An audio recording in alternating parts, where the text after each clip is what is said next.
22 जनवरी को अयोध्या में मर्यादा पुरुषोत्तम भगवान श्री राम अपने भव्य मंदिर में विराजमान होंगे प्रधानमंत्री मोदी जी के कर कमलों से। आप सोचिए 80,000 युवक मंगल दल और महिला मंगल दल को प्रदेश में अब तक स्पोर्ट्स किट उपलब्ध करवाए गए हैं। सरकार की मंशा है गांव में, हर गांव में स्कूल के साथ खेल का मैदान भी हो, ओपन जिम का निर्माण भी हो, हर गांव में ग्राम पंचायत भवन का निर्माण भी हो, हर गांव के पास हर पंचायत भवन में ऑप्टिकल फाइबर के साथ हम जोड़ करके गांव की सभी प्रकार की सुविधा का लाभ गांव के नौजवानों को गांव के अंदर ही उपलब्ध करवाने का कार्य करें। आज यह सफलतापूर्वक प्रदेश के अंदर हम आगे बढ़ रहे हैं। कोई कल्पना भी नहीं कर सकता था इससे पहले कि गोरखपुर में इतना अच्छा इंफ्रास्ट्रक्चर होगा। आज गोरखपुर में फर्टिलाइजर बंद कारखाना फिर से चल गया है। एम्स गोरखपुर में एक अंतर्राष्ट्रीय स्वास्थ्य का केंद्र भी खुल गया है। गोरखपुर को जंगल कौड़िया कैंपियरगंज से जोड़ते हुए नेपाल से जोड़ने वाला मार्ग आज 4 लेन और 6 लेन का बन रहा है। और साथ ही साथ जहां जिस प्रकार की आवश्यकता थी, कई इंटर कॉलेज बन रहे हैं, कई ITI बन रहे हैं, कई पॉलिटेक्निक बन रहा है, कई औद्योगिक केंद्र बन रहे हैं, हर प्रकार की खेल जनता की और युवाओं की आवश्यकता के अनुरूप जहां गतिविधियों को आगे बढ़ाने का कार्य हो रहा है, वहीं साथ साथ शरीर को फिटनेस के लिए, शारीरिक स्वास्थ्य के लिए शारीरिक फिटनेस आवश्यक है। और शारीरिक फिटनेस के माध्यम से जो व्यक्ति शारीरिक रूप से फिट होगा वो मानसिक रूप से भी फिट होगा। हमें केवल विद्यार्जन ही नहीं करना है, खेलकूद की गतिविधियों में भी भाग लेना है, सांस्कृतिक कार्यक्रमों में भाग लेना है। सर्वांगीण विकास का रास्ता वहीं से प्रारंभ होता है। और आज सरकार की यही मंशा है कि राष्ट्रीय स्तर की हो, अंतर्राष्ट्रीय स्तर की हो, जिस भी प्रकार की प्रतियोगिताएं हो, हमारे ग्रामीण पृष्ठभूमि से जुड़े हुए युवा उसमें अपना स्थान बनाएं। और इसके लिए उत्तर प्रदेश देश का पहला राज्य है जिसने अपनी खेल नीति के तहत प्रदेश के युवाओं को, जिन्होंने ओलंपिक में, एशियाड में, कॉमनवेल्थ गेम्स में, विश्व चैंपियनशिप की किसी भी प्रतियोगिता में या नेशनल गेम्स में कोई मेडल जीता है, उसे हम सरकारी नौकरी देंगे। उसके लिए अलग से प्रावधान कर दिया गया है। आपने अभी देखा होगा एशियन गेम्स में एक बालिका पारुल चौधरी ने गोल्ड मेडल जीता। पहले चीन की खिलाड़ी उससे आगे चल रही थी, लेकिन अंतिम कुछ ही सेकंड में उसने इतनी स्पीड अपनी बढ़ाई कि चीन को पछाड़ते हुए भारत के लिए गोल्ड मेडल जीतने का काम उस बालिका ने किया। और जब उससे पूछा गया कि गोल्ड मेडल कैसे जीत लिया, उसने कहा साहब मुझे उत्तर प्रदेश सरकार के इस घोषणा पे विश्वास था कि अगर पुलिस में डिप्टी एसपी का पद प्राप्त करना है तो गोल्ड मेडल होना आवश्यक है, और इसके लिए डिप्टी एसपी का पद मुझे सीधे मिल सके, इसके लिए मैंने चीन को पछाड़ दिया। यानी अगर सरकार की कोई कार्यक्रम है, कोई नीति है और हमारा युवा उससे प्रभावित होकर के आगे बढ़ता है, ये एक उपलब्धि होती है। और सरकार ने इन्हीं युवाओं के लिए इस प्रकार की व्यवस्थाएं की है। ढेर सारे अवसर दिए जा रहे हैं। ओलंपिक में गोल्ड मेडल जीतने वाले के लिए सरकार ने 6 करोड़ रुपए की एकल गेम में उसके लिए व्यवस्था की है। ऐसे ही सिल्वर मेडल में भी, कांस्य मेडल में भी उन सब के लिए प्रावधान किया है। नौकरियों की व्यवस्था भी की है। खेल इंफ्रास्ट्रक्चर को बढ़ाने के लिए हर जनपद में स्टेडियम, ब्लॉक स्तर पर मिनी स्टेडियम के निर्माण की कार्रवाई को तेजी के साथ आगे बढ़ाया जा रहा है। और इन सभी कार्यक्रमों को आगे बढ़ाने के साथ ओपन जिम का निर्माण भी है, खेल के मैदान का भी है, स्पोर्ट्स किट उपलब्ध करवाने का कार्यक्रम भी तेजी के साथ आगे बढ़ रहा है। इन सब का एक ही उद्देश्य है, हमारा युवा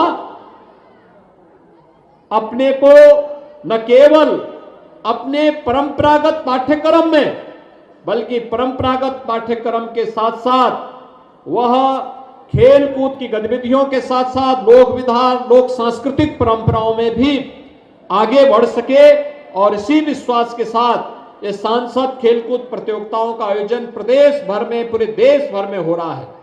मुझे प्रसन्नता है कि आपके सांसद कलाकार भी हैं और खिलाड़ी भी हैं।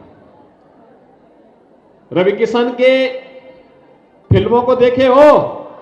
कितने लोगों ने देखा है? फ्री में देखा या पैसा लेकर के? उन्होंने फ्री में फिल्म दिखाई कि नहीं दिखाई? दिखाई है ना। और देखिए खेलकूद की प्रतियोगिताओं को भी आयोजित कर रहे हैं ना। और इससे पहले सांसद सांस्कृतिक प्रतिस्पर्धा का कार्यक्रम भी आयोजित किया था।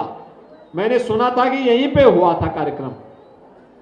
इसमें भी गांव-गांव के कलाकारों को, अलग अलग प्रतिस्पर्धा से जुड़े हुए कलाकारों को, वे वादन से भी थे, गायन से भी थे, नृत्य से भी थे, नाटक से भी थे, अलग अलग प्रकार की विधाओं को उन्होंने उस सांस्कृतिक कार्यक्रम के माध्यम से आगे बढ़ाने का काम किया।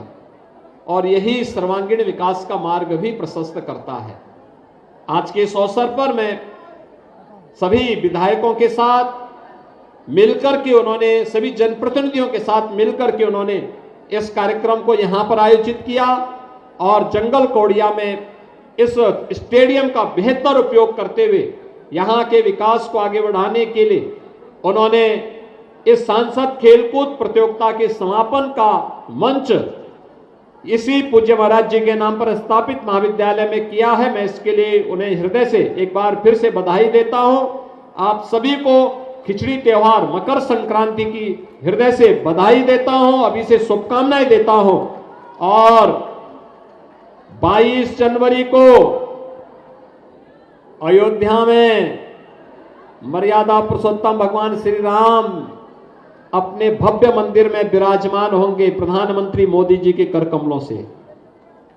अयोध्या में भव्य मंदिर में निर्माण के साथ ही प्रभु राम का विराजमान होना, यह एक नए युग की शुरुआत होगी। हमारा क्या दायित्व बनता है? हमारा दायित्व बनता है कि 14 जनवरी से हर गांव में, हर कस्बे में स्वच्छता के बृहद अभियान का हिस्सा बने। 15 जनवरी को मकर संक्रांति के अवसर पर खिचड़ी वितरण करवाएं। हर व्यक्ति को, गरीब को, हर उस व्यक्ति को, जरूरतमंद को खिलाने का प्रयास करें। और साथ साथ उसके बाद 16 जनवरी से हर देव मंदिर में अखंड रामायण का पाठ या राम नाम संकीर्तन का कार्यक्रम हो।